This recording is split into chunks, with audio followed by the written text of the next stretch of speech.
Hey yogis, Josie here. Welcome to the YogaLocal podcast. And this week, just winding up after a month of being brave and stepping into what we consider as our deeper, stronger practices and using all those teachings around finding our own perfect balance, being able to stay focused, trust the process. And step into our confidence, that place that is alive and ready and poised to take life by the short ones and step into fulfillment. But it does take gumption, it does take bravery, it does take doing some disciplined work. So yogis aren't afraid of the discipline. So going to move on to another theme. We're in April, and April is the month where we look to the theme of stillness, be still. And this is a theme that can often kind of, I think being still is one of the hardest things to do. And I just want you to know that, like, when I started building this whole, or when I became part of this whole yoga journey, and when I quit my job as a journalist, I was a journalist for 25 years and had no clue, and I was asking that question, who am I? We had the workshop in last night on Ayurveda, and it just reminded me of being in that place. Who am I? What do I want?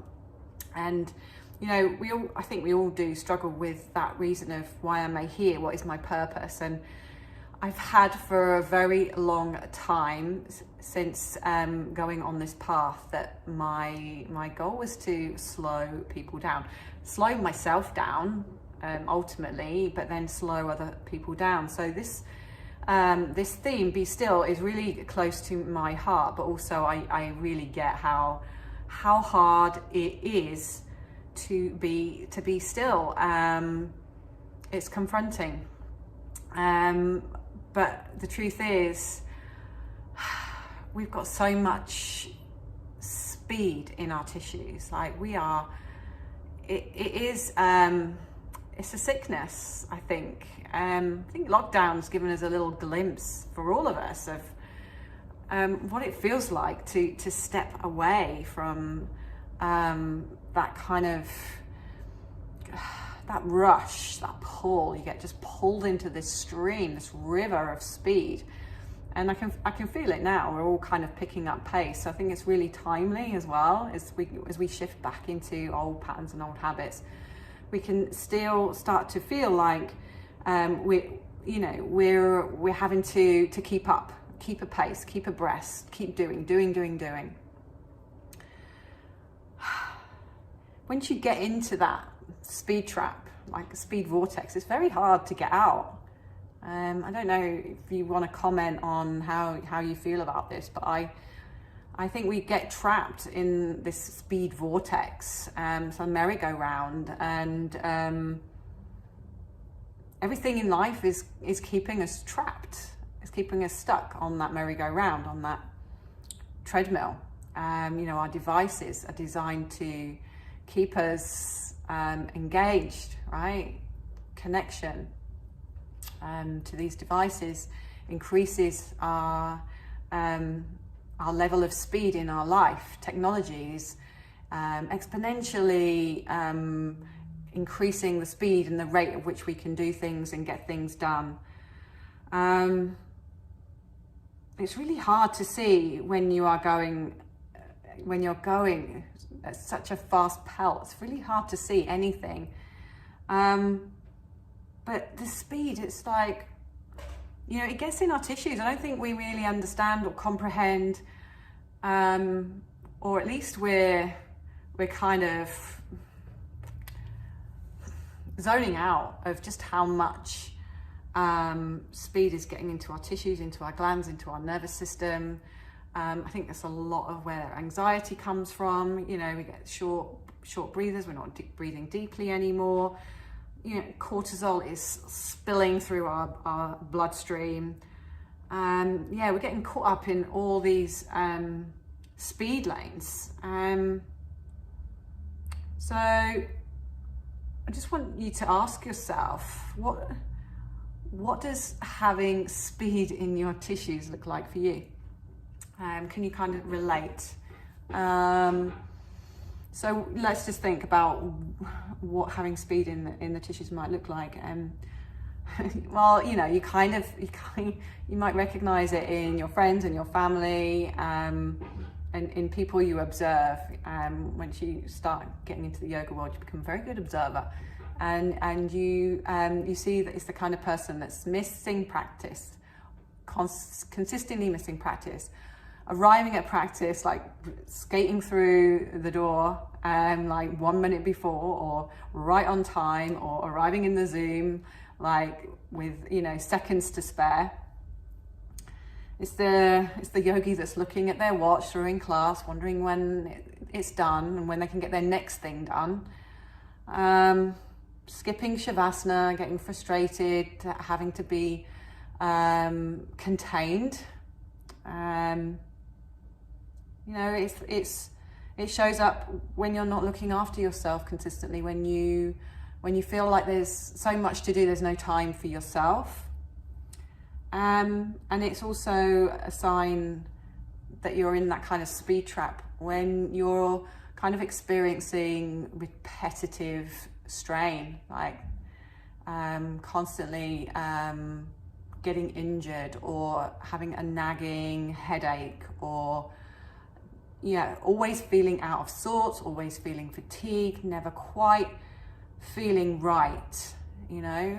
And we talked about this again last night in Ayurveda, like Western medicine defines health as the absence of any disease, but what Ayurveda teaches is that if we're not feeling super vibrant, alive, and healthy, then we are not well, we are not healthy. It's a very different kind of take on what health is. And, you know, if you are feeling fatigued, if you are showing up with repetitive injuries, if, you know, you have this kind of nagging layer of not feeling right, but not being able to put your finger on it. You know, maybe you've been to the GP yet and he gives you a clean bill of health, right? You've not got a specific disease that they can pin it on, but that does not mean to say you are not well. And, you know, maybe it's down to, you know, speed in your tissues, taking on too much. And yeah, we can see it in those of us that have that maybe practice online. It's even harder to get still when you're practicing online. I mean, yeah, you might have, you know, the yogi that's kind of racing in the door last minute and like checking their watch, but online there's like even more distractions, even more things to pull you into the speed vortex. So even though you've crafted an hour for yourself, you've got your kids kind of maybe knocking on the door, distracting you. You've got maybe notifications coming through on the phone, maybe distractions, you know, with what other family members are doing in the house around you. So finding that place to be still it's really hard. It's a really hard thing to do, and we really have to kind of get really disciplined about it if we want to start to reclaim our health and well-being. So just know that in the next month, that is going to be the call to action, to look at ways for us to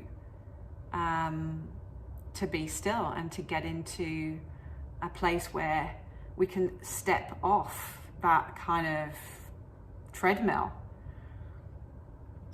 And it's important to start to wean ourselves out of the doing and into more of the being. Why don't we? I think it's fear, the triggers. It's risky. Stopping is risky to the nervous system.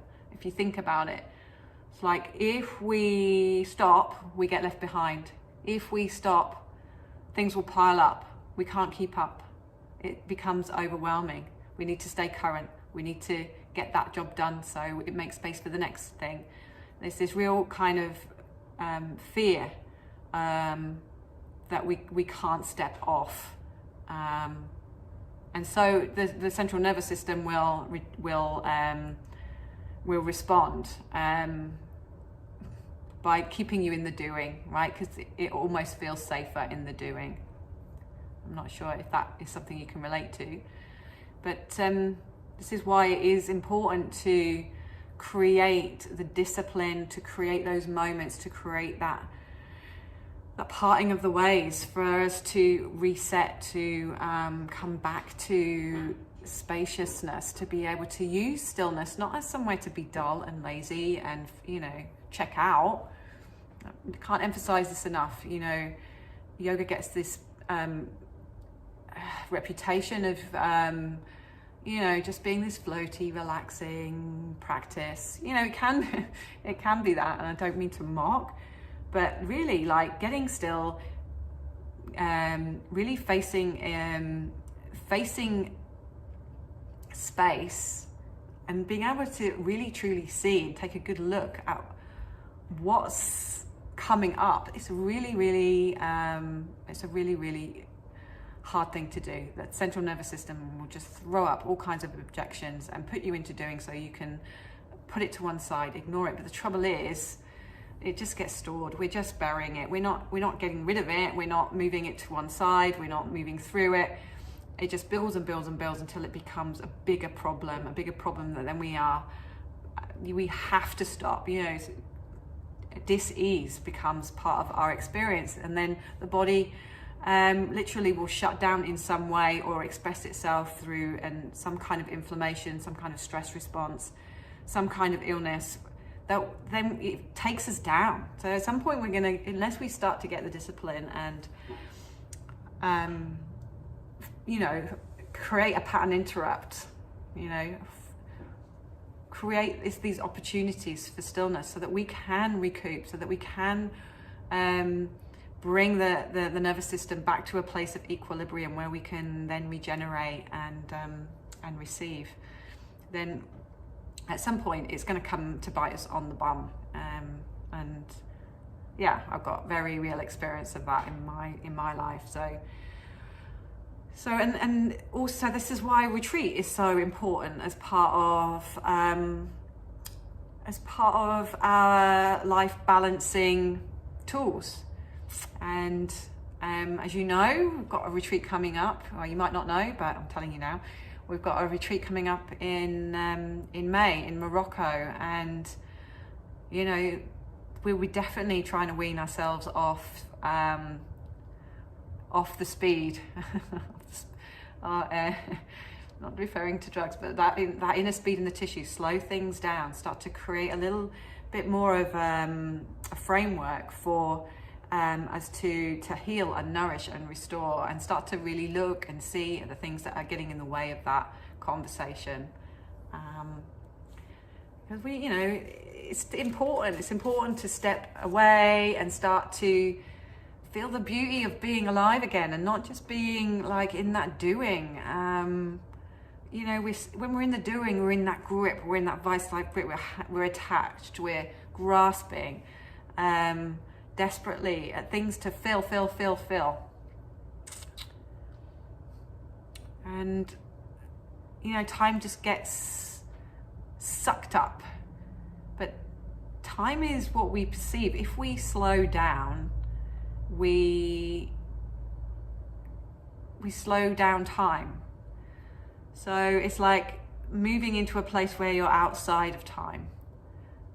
Again, it's not an easy place to be, because you're like, you want to keep up with everyone else or be in front of everyone else, right? You know, if you're like of that nature, it's scary to step off, but it's so fundamental to our well-being. It's so fundamental to our yoga practice, because if we do not start to slow down the fluctuations of the mind, if we don't get out of the speed vortex, if we don't consciously choose to step off or step out of the speed lanes, then that potential to really be open to creativity, potential, is really lost, because we're just working from, we have to, don't we? If we're so busy, we rely more and more on those habits, so those repetitive habits that may or may not serve us to get us through, to get the next job done, and we're not consciously reflecting, looking back, assessing, assimilating, and we just get locked in a certain way of being and doing, and that is not freedom, right? And yoga is about freedom, bringing ourselves to a place of stillness and space and readiness and preparedness to see things as they really are, and then make conscious choices that will move us in an evolutionary path, from a yoga perspective, to our most expansive sense of self, as opposed to our limited sense of self, more connected to our source, our dharma, our reason for being. That's not going to happen when we're tuned into that speed conversation, and at the very least, we're going to at some point get pulled out of it through necessity. The body is a great piece of equipment that we're all blessed with, but if we continue to fill it with the wrong fuel, don't give it enough rest, it's not rocket science. We're going to end up in a bad way, and then we really have to, it will take us down. That will take us down. So let's not get to that point. Let's see how we can use our practice to shift and create stillness and space for us to choose more positive courses of action, and to help us slowly come out of that speed vortex, which we know is not helpful, we know is not conducive to health. So how do we relate that into our classes? Well, it's a 4-week month, so we've got 4 weeks under the Be Still theme, and I'll just give you a very brief heads up on where we're going. So first week will be Connect, is the focus. We'll be looking to just revisit stillness as this gateway to connect to our most subtle nature, to move us out of the physical, and start to explore that subtle space that's going to connect us to higher awareness, better choice making, more smart choices, that lead us out of our current speed traps and move us into a state of evolutionary growth, stepping into something that's way more productive, way more powerful, and fulfilling. So week 1, Connect. Week 2 is the focus is Listen. We're going to, in that space, in that stillness, start to listen to the inner teacher. Our bodies are wise. Creative intelligence is flowing through us if we are slowing down enough to pay attention. And we can choose to ignore the signals of the body, ignore our inner guru, but it's at our own peril, right? So let's find the stillness, let's connect, and let's listen to that inner teacher. What is it feeding back? How do we use our practice to really tune in? Tune into all the feedback of the body, and use it not to judge ourselves and criticize ourselves, but like fully accept this is where we're at, and this is what we need to do to address some of these things that need looking at.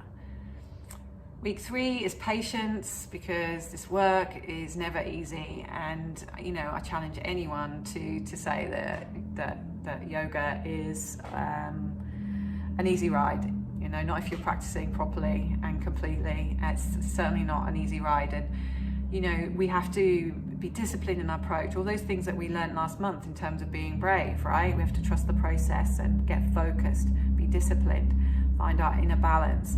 And patience is a real important part of all that, because it's a journey, and our culture is telling us to speed up, to get things, but arguably that pursuit is getting us into all kinds of trouble. And actually, it's in the slowing down, it's in the patience, it's in the doing things slowly over time, accumulating, planting those seeds, watering those seeds, nourishing those seeds, not grasping, not planting the seed and then digging the soil up and expecting it to have grown 2 minutes later. You know, that's kind of like how life is, isn't it? We're kind of like instant gratification. We plant that seed, we want it to grow. We need patience. We need patience for the flourishing of our true self to come forward. And so let's practice patience. Mindfully, we will rise up, okay? And then finally, in week 4, the focus will be spaciousness. You know, finding the inner spaces to breathe life into, using our body as this vessel to expand consciousness, not just within the spaciousness in our body, but, you know, also expanding outwards, expanding our potential, growing our potential, going beyond what we think is possible. So, yeah, I think, you know, it's hard. So many yoga practices these days, so many yoga classes are kind of replicating culture, right? Fast classes, in, out, you know. It's like the fast food of the yoga world. And it's so unsatisfactory. You know, I found it unsatisfactory. I didn't know at the time why I found it so unsatisfactory when I was part of that culture. And as I mentioned at the beginning, there was always this nagging, like, aren't we supposed to be slowing down here? Like, is this nuts? What are we doing? Like, just getting even more and more wiped out, stressed out, so fixated on the form, you know, all those things that didn't add up.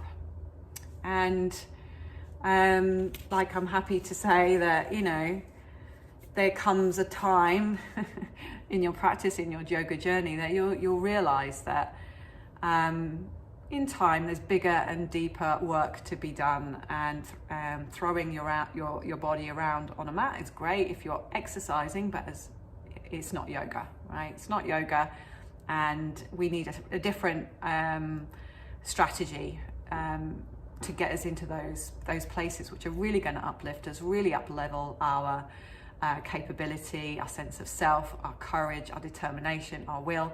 It's not in that busy stuff that just ends up in burnout. So let's learn to be still, right? Practice next month. Find the power in the stillness, right? There's power to be had in that space that we find between our thoughts, those crazy thoughts that just occupy our minds the whole time and don't really do much other than interfere with our capacity for truly seeing and appreciating our beautiful lives. So I really hope that you find these podcasts useful and you feel excited for exploring the practice next month. If you really want to like embrace the theme, then we have a few rooms available for our retreat in Morocco.